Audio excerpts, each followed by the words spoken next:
as it kicks in, you'll tell. I like your ponytail. Nice. Oh yeah, nice. I've had that forever. One time I went to the barbershop and they cut off my ponytail, and I totally freaked out. And when I got to work, this lady was telling me, she goes, "Yeah, I had a friend, he had a ponytail, and they cut it off, and he died soon after." I'm like, what?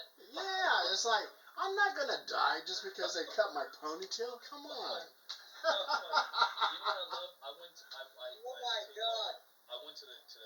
a medical store here locally, and the one girl there, she was like talking about my dreadlocks, and she said, "Oh, I love them.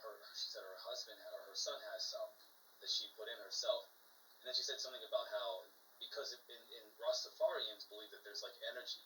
Right. You know, I'm not Rasta. I'm pure American. I'm not Rasta.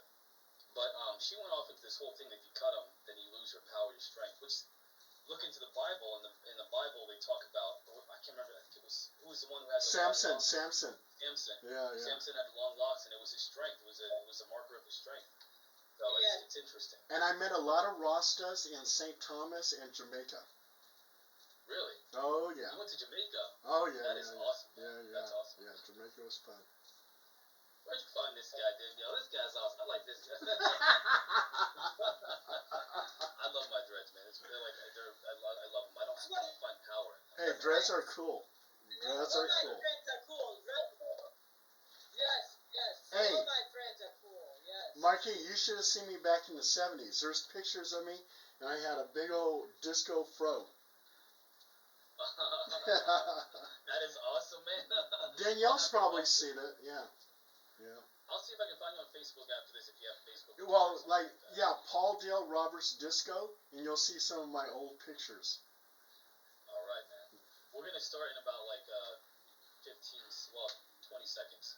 Okay. I think that we start a few minutes early. I'm inviting everybody. Okay. Yes. I'm inviting everybody so that they're on the board. All right, we're going to go live. We're going to go live in a few seconds here, so just get ready and hang tight, all right? All right, sounds good. All right. We are excited. 10, 9, 8. We have a go for main engine start. We have main engine start. 4, 3, 2, 1, 0.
I am your host, Marquise Williams, and joining me are my co-host, the beloved Danielle Diva, and we are going to have Big Tex on the show as well tonight, but he will be a little bit later tonight, so that's going to be awesome, and I strongly encourage you to check out Dave Scott and Jessica Jones, The Cryptid Huntress, Monday through Friday on Spaced Out Radio, right here on YouTube, and if you just can't get enough of SOR, as I say almost every weekend now, check out our archives. They are free at youtube.com/spacedoutradio. If you would like to support the show, go ahead and show some love by smashing that like button and abducting say. You can also follow us on Twitter, Spaced Out at Spaced Out Radio, Instagram at Spaced Out Radio Show. Also, you can join our Facebook group at Spaced Out Radio on Facebook. Our website is spacedoutradio.com, where we have a plethora of features for you, including rocking out to Bumblefoot. And a great way to support what we do here at Spaced Out Radio is by shopping at our online store at spacedoutradio.com. Tonight's show, Danielle has brought a very special guest. Danielle Diva has brought a guest to talk about some very, very cool things. And he is here with us right now, Paul Roberts. Danielle, if you would like to introduce Paul to everyone, please do so at this time. Of course. Good evening, Paul. Thank you so much for joining us. Hey, thank you for having me. It's my honor. And I enjoy every moment with you. You are a wonderful person, full of knowledge and wisdom, and we are so happy to have you here. It's always to have you here. Do you want to tell a little bit of, just to remind everybody, and then I'm going to start asking you some questions, and I'm sure some of the viewers would like to join us too. Fantastic. I'm ready. All right, let's do it. Yeah, so Paul, tell us about yourself. Tell me, Sure. this is the first time I've met you. So if you could please let me know and everyone know who you are, what Yes. you do. And so Okay. It's a long story, but I'm trying to cut it short, okay? All right. From 73, 76, I was in the Army. I was stationed in Germany. I was an MP, military policeman. And some of the stuff that I learned while I was in Germany helped me in my investigative career as a paranormal investigator. And I was working actually undercover narcotics with CID, Criminal Investigation Division, Drug Suppression Team, and just traveling throughout Germany, buying drugs and testifying at Article 32s and court-martials. So that's what I did from 73 to 76. Then in 76, I got out, and I became the Disco King of Sacramento. I danced 205 hours, 8.5 days for the Guinness Book of World Records, and I was featured in Ripley's Believe It or Not. And then when disco died in 1979, I went back into the Army. I was a 97 Bravo intelligence analyst with the Photo Interpretation Center in Korea, and I worked with image interpreters, and we studied various films from our reconnaissance satellites and reconnaissance airplanes and of Red China and North Korea. But during my time with military intelligence, on one particular day, 6 photographs came in of pictures of various types of UFOs. And on the back of those pictures, it said intelligent movement.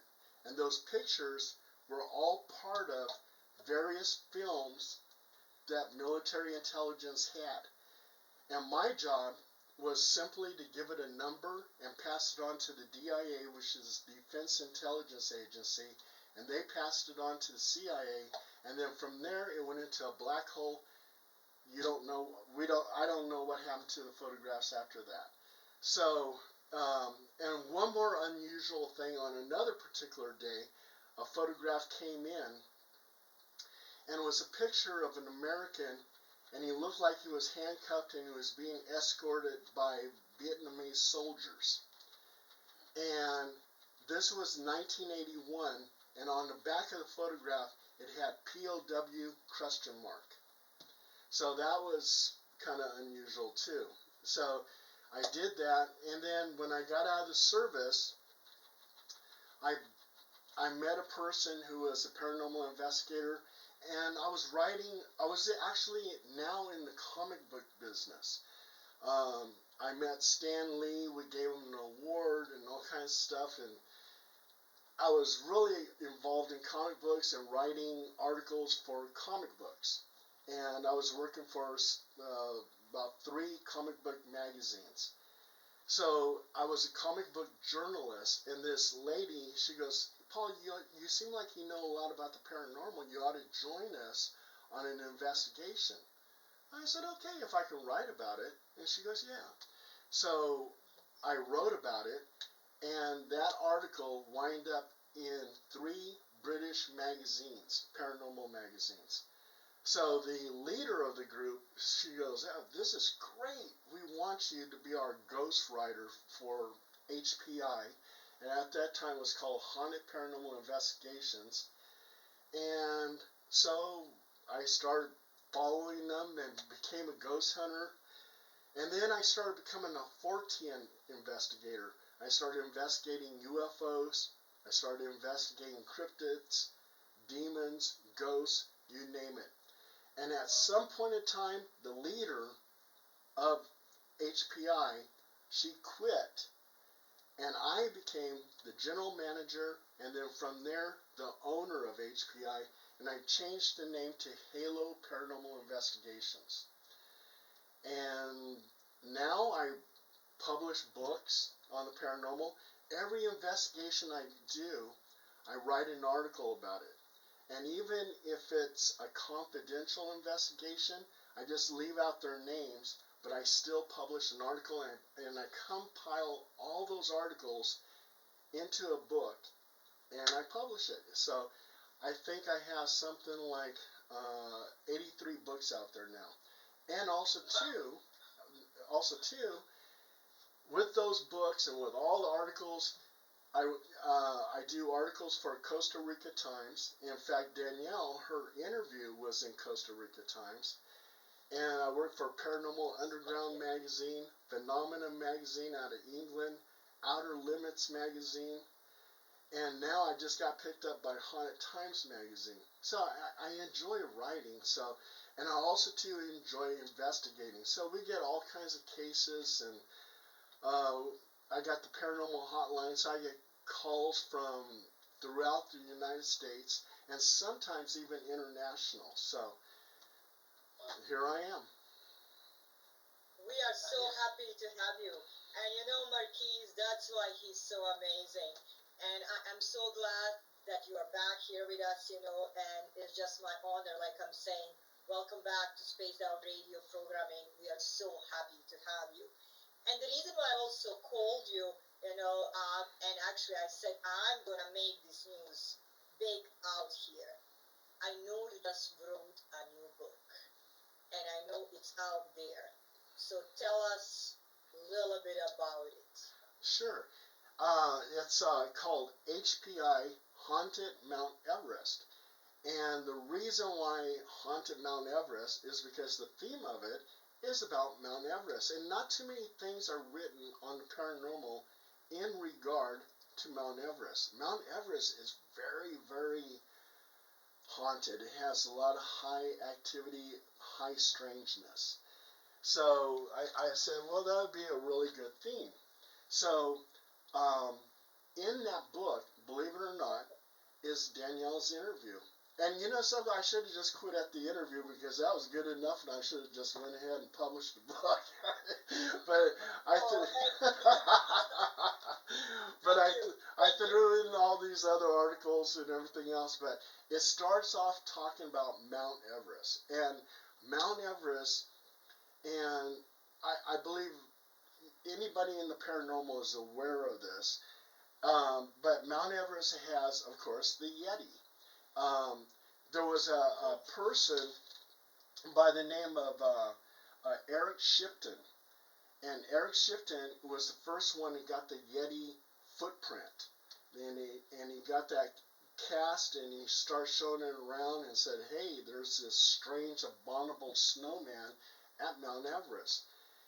And what's so unusual is that, okay, if you take the Bigfoot is connected to UFOs. Well, UFOs are also seen at Mount Everest. People have seen UFOs going into the mountain and coming out of the mountain and everything else. And you have the fictional story of Shangri-La. Well, Shangri-La is actually based on ancient writing from Tibet and Nepal, and they talk about mystical places in other dimensions on Mount Everest that somehow that if you're walking around Mount Everest, you're climbing up that mountain trying to get to the top, you may go into a portal into another dimension and see a wonderful, beautiful Emerald City or whatever in Mount Everest. So you have all that going on, and you have bodies at Mount Everest. And when I say bodies, these are people who died of exhaustion. Their bodies are infused into the mountain. And there's one body they call green boots. And when these climbers climb up Mount Everest, they see those green boots and they go, oh, okay, now I'm getting close to the summit. So it is like a marker. And those bodies just lay there. And there are some people who came so close to dying of exhaustion or whatever that these ghosts of these bodies that are laying up on Mount Everest actually somehow assist them. They're like walking with them. You can make it, and everything else. So there's so many hikers who actually say that they've witnessed shadow people, ghosts on Mount Everest. And not only that, you have the snow pixies. There's a couple hikers who almost didn't make it. They felt like they're dying. And these little pixies were flying around. They look like they're made of snow, but they were encouraging that person to carry on or go back or whatever to save their lives. So Mount Everest, with all those different type of stories, is a very enchanted place.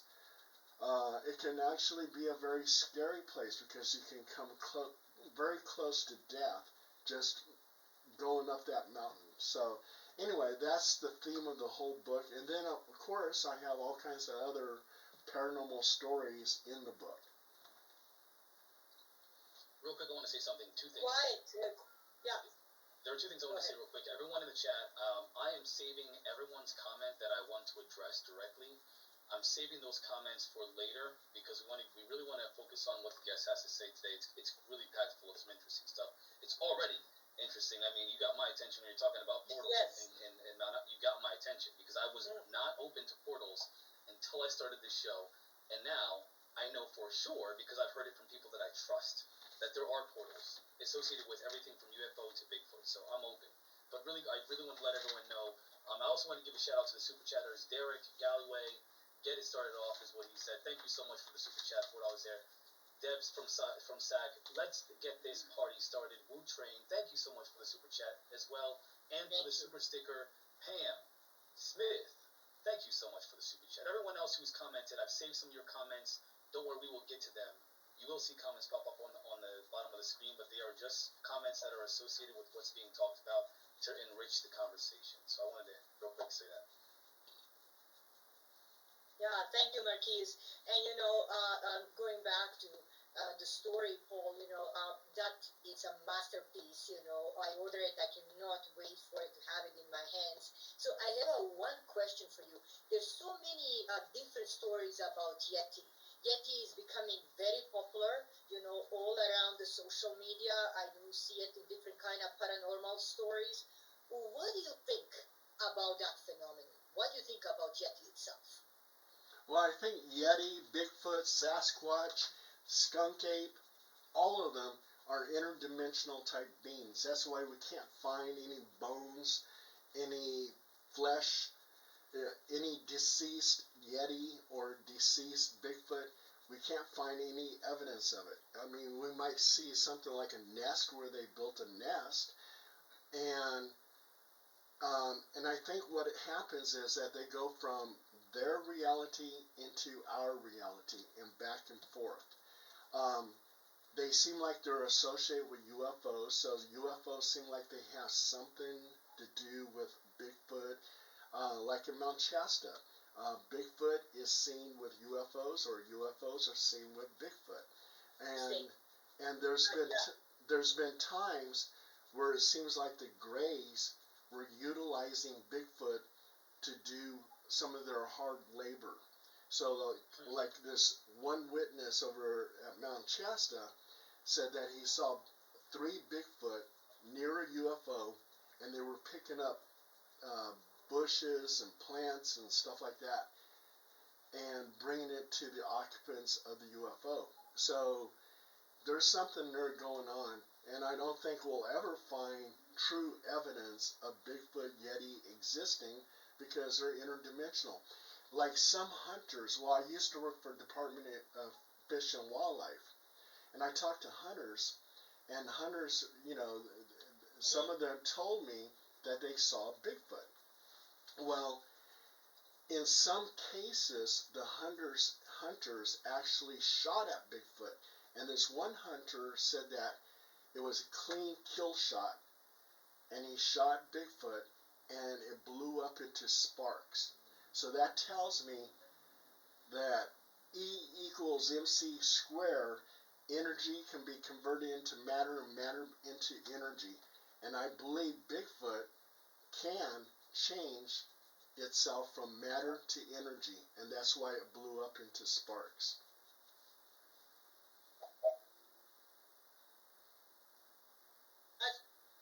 Yeah. Danielle? Okay. It looks You're like frozen in frozen. space right now. Uh-oh. Okay, we may have lost Danielle, but in the meantime, I have a question because Sure. I have some. I mean, you've said a lot of things. You don't even understand. My brain is like level 10 curiosity because I need to understand some of the things that you said. So the first thing that really caught my attention from what you said, Paul, was that there were during the beginning of your time with this phenomenon, you were working with in the military, I believe, and you said you had received or a few photographs came across your path of various UFOs, various types of UFOs. Can you tell me what types of UFOs you saw? Oh, okay.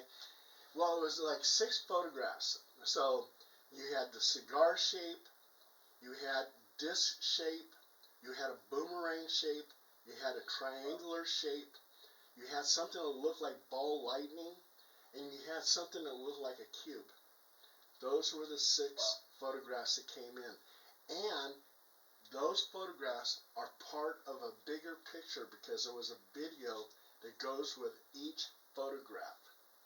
Wow. And then on the back of those photographs, again, it said intelligent movement. So that told me right there, after Project Blue Book closed shop back in the 60s, military was still investigating UFOs because those 6 photographs came into PICK, which is the Photo Interpretation Center in Korea. So there was something definitely going on. And with military intelligence, I talk about it now because I'm not in the Army, but they have all kinds of crazy things that are going on. I mean, we had Operation Tango. In Operation Tango, we were placed on this bus with blacked out windows, and off we went. And we found ourselves inside of a mountain in South Korea. And it was a listening post to Red China and North Korea. And so here I am. You had all this computer equipment and everything else, listening devices, and that's what we did. And so they have all these different secretive things going on that the public just doesn't know about. So, what, man, I wish I would have, Danielle, I feel like I've been missing out on this guy because this is, you're bringing up some really big things here. On the first thing is that you're mentioning all the different types of UFOs And that have been mentioned. I always had the same. Yes. I'm sorry, Danielle, could you say that again, please? Can I hear you? Right. Can you hear me, Marquis? Yep, I can hear you. I apologize. Is everything? It's still a little stuttery. Oh no. Danielle? I think we lost her again. I'm gonna keep talking it through this because I have quite a few questions. So the next thing is, so you've seen it. the various UFOs that you saw, they were all described by people throughout. When was this? What year was this? You know? 1981. 1981. So, and now we have the Nimitz encounter. We've got Ryan Graves, who talked about the square one that was surrounded, the cube-shaped one that was inside of an orb-like object. Oh yeah, There was, I saw that. Yeah. Right? That's ironic that you're talking about these things that happened 30, 40 years ago. At this point, it's 40 years ago. Over 40 years ago. It's been that long. So wow, I mean that's awesome. And you also talked about going inside of a mountain. You yourself were in something that went inside of a mountain, but they wouldn't let you see. They blindfolded you or something like that. Exactly. Right? Yes. Reminiscent of what Bob Lazar said happened to him. Yeah. Bob Lazar